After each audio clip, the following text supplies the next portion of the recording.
In this video, I want to break down why Facebook ads are not working for you. I want to give you the 5 areas that most people neglect, but if you focus on these 5 areas, it will likely improve your ROI dramatically. So if you're struggling with getting an ROI or even just some sales through Facebook ads, I'm going to be getting my nails dirty and I'm going to show you specifically all of these small little adjustments that you can implement today to really improve your return on ad spend. If you stick around till the end, I want to break down 5 cool little tips that I like to use with regards to, or a simple system I like to use with regards to driving down my cost per result, aka my cost per lead. By the way, if we haven't met yet, my name is Emmanuel. I am the founder, kind of chief talking head over at Square One Group. Where really our mission, it's simple. It's to help solopreneurs grow and scale their business using systems. And everything I'm going to be presenting to you today is going to be some really awesome stuff. And these are all strategies and systems that I use and personally have implemented, plus all of my private clients have used and personally implemented to really grow their businesses, lead gen, and more importantly, their revenue. Okay, area number 1 is targeted audience reach. So the best way to explain this is I've been working with a private client of mine for a couple years now. When he initially started, he used Facebook, threw a couple grand at it, didn't work for him. Then he pivoted to LinkedIn because he specifically specializes in web development, and he thought that if he can get in front of enough CTOs and CIOs on LinkedIn, because it's easier to find out who they are on LinkedIn, he'd be able to acquire business. So he sent out direct messages, he used LinkedIn Sales Navigator to scrape emails, sent out a bunch of emails, did not work for him. Then we started chatting, and then we really broke down the fundamental kind of missing piece to the puzzle that was really stopping his growth. See, bottom line is Facebook has over 3 billion users. It's naive to think that these CTOs and CIOs, or even just these founders of businesses, are not thumb scrolling on their downtime on Facebook. They're more likely on Facebook and Instagram than they are on LinkedIn thumb scrolling. So this is a great opportunity to get in front of them. And the way that we did this is by simply just really identifying who his core audience was and really getting really clear on what the exact problem is that we're trying to solve or that we're trying to address.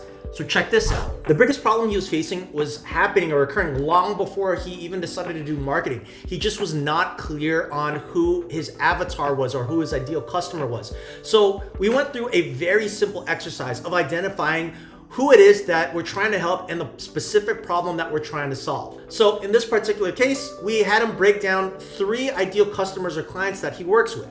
By the way, this is an exercise that you can do right now if you're struggling with your lead gen or really trying to identify what your niche is. Okay, so what we essentially did was we had him really try to define who he believed his ideal customers were. And we based that off of the different types of clients he was currently serving. One of them was a real estate agent or was in real estate. Another one was a contractor that did HVAC. And the last one sold products. In this particular case, let's just say e-com. Realistically, the client, I believe, sold candles or something like that. But in this case, it was e-com. So in terms of those 3 avatars, we had to address the problems that they were facing. So for the real estate agent, the problem was obviously leads. They wanted more leads. Every real estate agent wants leads. Now, then, in all honesty, the same thing applied for the HVAC people. Also wanted leads. And then the last one was e-commerce, which is obviously sales. Wanted to make more money selling more candles. Now, the solution was really based off of what he thought he can do to solve their problem. In terms of the real estate agents, it was, a website, and it was also probably some social media marketing, SM, and it was probably paid ads, and it was probably setting up email drips or email marketing. And interestingly enough, the HVAC people needed the exact same thing. So we'll just copy this. Copy, paste, oops. Put that here. Didn't mean to paste that line. Let me erase that line. There you go. Exact same thing. And with the e-commerce, it was, I would say, just website. That's all they needed. Didn't need paid ads, didn't need social media or anything like that. Now, here's the big question and the differentiator in terms of if you can actually help them or serve them or not. You need to ask yourself 2 questions, or we asked him 2 questions. Have you done a repetition like this before? Meaning, have you actually helped someone in this industry before? And number 2 is, can they pay? Is it easy to get paid? Now, in terms of repetitions, yes, he had done plenty of other real estate websites before, but when it came to getting paid, let's just be honest, real estate is one of the hardest industries to actually get paid. If you're in any type of like web design service industry, like there's really just not a lot of money inside of that industry, so it becomes very difficult to get or garner the actual revenue or fee that you want to charge as a service. So the big answer for him was no.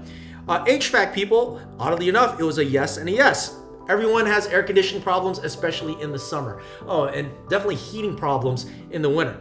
And with e-commerce, it was, did he do any reps? No, not enough to really garner any authority. But can they pay? Yes, they can pay. So it made it very clear to us that, okay, the person that we need to target in order to get more effective messaging and to get better results is the center group, the HVAC group in his case. He knows what the problem is. He knows what the solution is. He can help them easily. He's done enough of them, and it'll be easy for him to collect cash. Now, once this has been addressed, it becomes a lot easier to actually create an audience inside of Facebook based off of this information. And the way to do that is actually really, really simple. All you simply need to do is just to hop into your Facebook ads. Obviously, just create a campaign. In this particular case, it was a lead campaign, because he wanted more leads. I personally like using the manual leads campaign setting. And then from here, what we'll do is we'll create an ad, I should say name the lead. So in this case, let's just, for example, call it HVAC leads. I should say top of funnel HVAC leads, if we were using my name convention. And then from there, we'll hit next. Okay, now we go to the ad set. And inside the ad set, you can just name it whatever you like. And fill in the corresponding information. But the main thing here is under audience controls.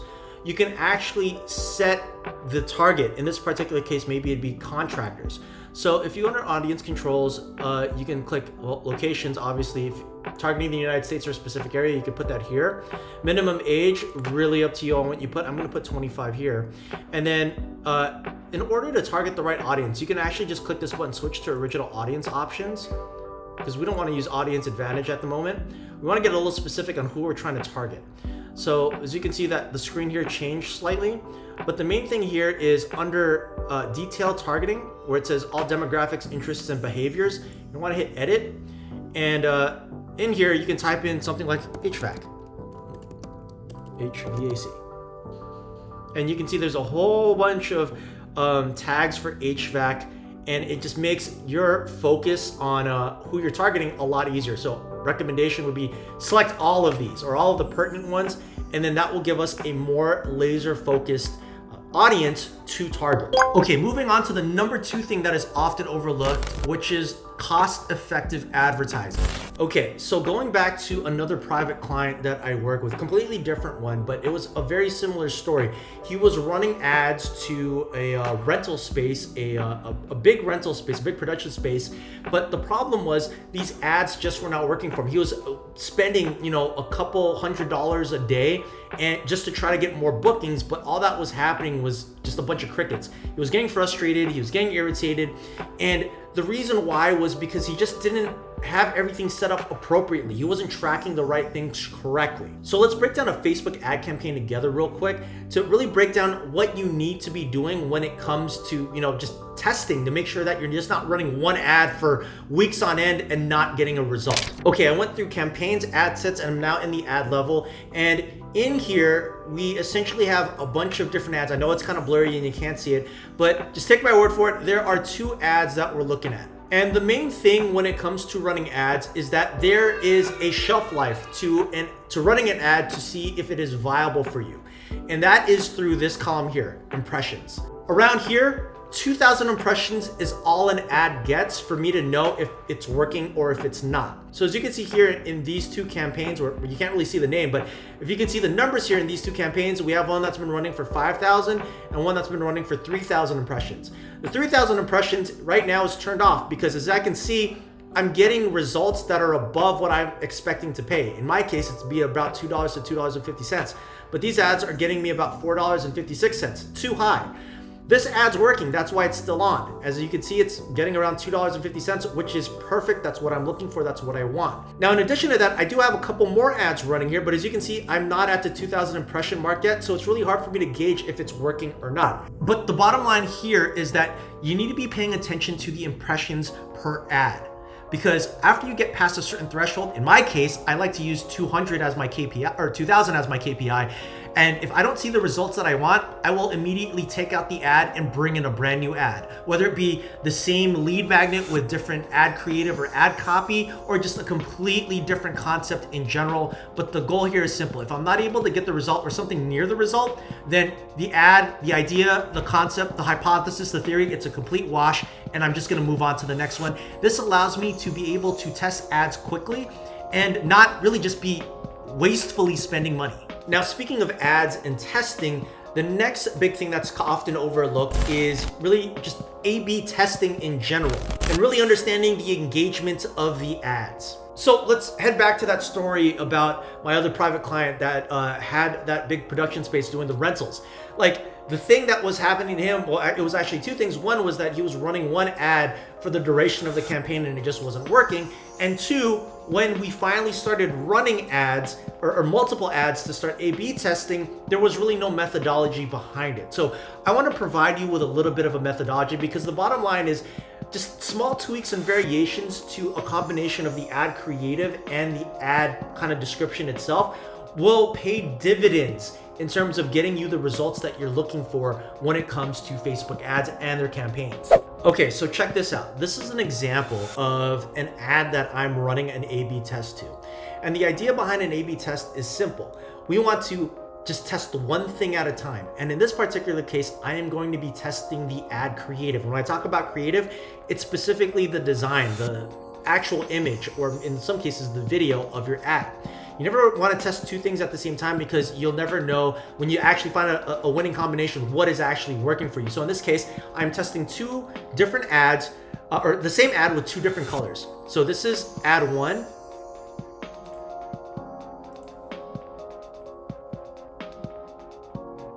And this is ad 2. So typically what I'll do is I'll run these two ads against each other. Once one hits 2,000, I'll create a new one and have that one run all the way to 2,000. And then I'm going to compare the results of the two. Whichever one gave me the cheaper cost per result is going to be the winning ad. And I'm going to have that one as my control ad, the one that I'm going to run kind of till the wheels fall off. But while I'm running that winning ad, I'm going to come up with a brand new hypothesis, and then I'm going to test against it. But as I said earlier, I'm also testing the description as well. So after I run this winning ad combination and I see that the winning color is, let's say, white as opposed to black, then I will maybe test the headline, run it to 2,000 and see which one works. And if that's the winning combination, I'll run with that. And then I'll do the same thing for another piece of ad creative, then another description, and so on and so forth. And that's really the easiest way to drive down your cost per result. By the way, if you found this video helpful so far, really appreciate it if you can click that like button, subscribe button, bell icon, all that fun stuff. Really just helps out the channel. Really appreciate it. Thank you in advance. Okay, moving on to big overlooked item number 4. And that is just understanding which metrics to track. So let me actually break out the Facebook ads kind of dashboard and campaign one more time, and I want to just show you at least what I look at whenever I'm looking at my dashboard. By the way, I'm running Facebook lead ads because it's just one of the fastest and easiest ways to actually generate leads, to see some results. So just side note, that's the reason why these numbers are where they are. Okay, so the only columns that really matter to me are results, which really is a number count of how many leads that I've been able to capture, the clicks, the impressions, the reach, the cost per result, and the frequency. Now, whenever I'm trying to diagnose if an ad campaign is working, bottom line is my eye always goes to my CPR, or cost per result. In other cases, this could be your cost per lead. And I always try to identify what is the number that I am okay with. In this particular case, I'm okay with a number around 250 for this particular campaign. So that means that this campaign here that I'm kind of highlighting at 252, this is nominal for me. Everything beyond that probably isn't going to work. Now, if I'm getting the number that I want and I'm interested in maybe doing an A/B test, then obviously I'd make sure that I'm at my 2,000 impressions before running a brand new A/B test. But the other piece that I also want to just point out very briefly is frequency. Now, this is super important because this is an indication of how many times your ad gets served to your avatar on a daily basis. What I found and what I've been taught in my world is that typically anything above a 2, that's going to be like saturation. You can even 1.7 is kind of high, but definitely a 2 is ad saturation. That means it's being shown to the same people multiple times, and they're just not liking it. So typically, if this frequency is too high, that is an immediate sign for me that I need to switch up the ad creative or the ad content or the ad copy, whatever it may be, because it's gonna get stale. And then what's gonna end up happening is my cost per result is just gonna end up driving higher. So what I'll typically do is I'll head over to a new ad set, and I will create a ad set specifically for the winning ad that is working for me. I will dump a bunch of, or I wouldn't say a bunch, but a budget toward that campaign because it's getting me the results that I want for the amount that I want, and really just ramp it up. Now, in this particular case, this one campaign here is getting $2.12. I'm okay with $2.12. So the plan here is I'm gonna ramp up the budget because it's just gonna give me more of the results that I want at the price I want them for. Okay, and the last piece that is often overlooked that really messes up your ads is making sure that not the ad itself is optimized for mobile, but the landing page, the page that you're sending your leads to is optimized for mobile. Look, this actually, true story, happened to me. I had probably allocated a good 10-20,000 on an ad campaign, and I was wondering why I was not converting very well. I was getting really bad results. No one was booking appointments. And when I actually did a test of this, and I take full accountability for this because I did not test it. I launched it, didn't even look at it. But when I finally launched it, or when I finally tested it, because I was trying to diagnose what was happening, realized that the page was just all over the place. It was not optimized for mobile. I had images that were bleeding off a mobile device. I had text that was too big. I had text that was too small. It just didn't work right. So the last piece here is just you have to make sure that you're optimizing for mobile devices. By the way, if everything that you've seen thus far is helpful but a little intimidating to set up, happy to see if I can help you out or me and my team can help you out. Leaving a link to book a quick 10-minute brainstorm session right under this video. Happy to jam with you, happy to learn a little bit more about your business, and happy to see if, we can maybe make some magic happen together. If we can't, promise to at least point you in the direction of someone that can. But the bottom line is we really love doing this stuff, so we would love to be of service to you. Okay, I mentioned in the beginning of the video, 5 tips to really drive down your cost per result. Here they are. Tip number 1, it is having a clear call to action both on the ad creative and on the ad description. So the idea here is that a typical ad on Facebook will have like the options of learn more or download more, but you're gonna also want to add that CTA inside of the ad creative itself. So if you're giving or offering a free checklist, then you can probably put download now somewhere on the actual ad creative and inside the ad description. Multiple CTAs going to the same thing. Definitely, we've A/B tested it. Seems to work really well. Okay, tip number 2, consistency. Now, when I'm talking about consistency, I'm specifically referring to the consistency between the ad as well as the creative and of course the landing page. Actually, this is often overlooked.